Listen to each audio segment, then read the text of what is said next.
My name's Dr. Scott Tamura, and I'm a dentist in Marina del Rey. And I treat a lot of patients with TMJ and craniofacial pain. The scientific research shows that between 60 and 70% of all patients with TMJ also have neck pain. And so one of the things I want to talk to you about today is correct breathing patterns and how breathing can cause neck pain. What you have is you have the lungs in your chest, and the lungs are connected through connective tissue to the inside of the rib cage. There are 12 ribs, and they connect from the spine in the back to the breastplate in the front. Now, the breastplate is made up of 3 bones. There's a small rectangular bone at the top, and it's called the manubrium. There's a long, narrow portion in the middle, and it's called the sternum. And there's a little triangular portion at the bottom that's called the xiphoid process. And all 3 of those bones together make up the breastplate. Now, ribs 1 and 2, at the very top of the rib cage, come around and connect into the manubrium. Ribs 3 through 7 connect from the back, come around, and connect into the sternum. Ribs 8, 9, and 10 come from the back, and they connect into cartilage, which then connects to where rib 7 connects into the sternum. Ribs 11 and 12 are smaller ribs. They connect on the spine, and they only come around about halfway around, 3/4 of the way around, but they do not connect up in the front. All right? Now, the reason why this is important is you have 12 ribs, and they're all connected by connective tissue. So when you move one rib, all the other ribs will move with it because they're all connected together. And in between the ribs are intercostal muscles. Intercostal muscles, when they contract, they can pull the ribs out, the rib cage out. And when the intercostal muscles relax, the rib cage goes down. So what happens is the lungs are on the inside. They're connected to the inside of the rib cage with connective tissue. The ribs are on the outside, and when the ribs move, they can pull open the lungs or close down the lungs. So breathing and inspiration of breath has a lot to do with rib cage movement. Now, there are 2 ways that you can open the rib cage and therefore open up the lungs. One is by breathing out, and one is by breathing up. So if we grab the ribs on the top and we pull up on them, all the other ribs will open, and we can get breath into the lungs that way. If we grab the bottom ribs and we pull them out, all the other ribs will open out, and we can breathe in oxygen that way into our lungs. What we find is that it's much better for you to breathe out than it is to breathe up.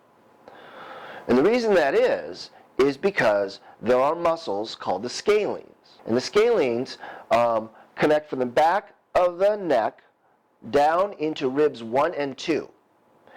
And there are 7 cervical vertebrae in your neck. And the scalenes connect from C2 to C7.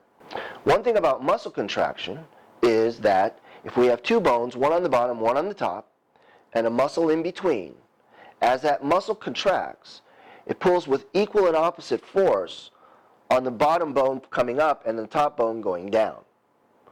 So the muscle contraction will do this to the 2 bones. So when you use your scalenes, which attach to the neck, to ribs 1 and 2, to contract, to pull the rib cage up, it's also taking the head and the cranium and the neck and pulling the neck down as it pulls the ribs up. So there's a second muscle, and that's called the sternocleidomastoid. And the mastoid process is in the back of the head, right next to the neck. And the clavicle goes from here to here, and that's often called the collarbone. So the sternocleidomastoid connects from the mastoid process in the back to the sternum in the middle, and the clavicle, which is also called the collarbone. So when the sternocleidomastoid contracts, it pulls the head back. So if the scalenes contract to pull the ribs up but also pull the head down, if at the same time we contract the sternocleidomastoid, which pulls the head back, we can contract the sternocleidomastoid and the scalenes at the same time. The head will stay stable, and the ribs will come up. If we contract the scalenes and the sternocleidomastoid at the same time.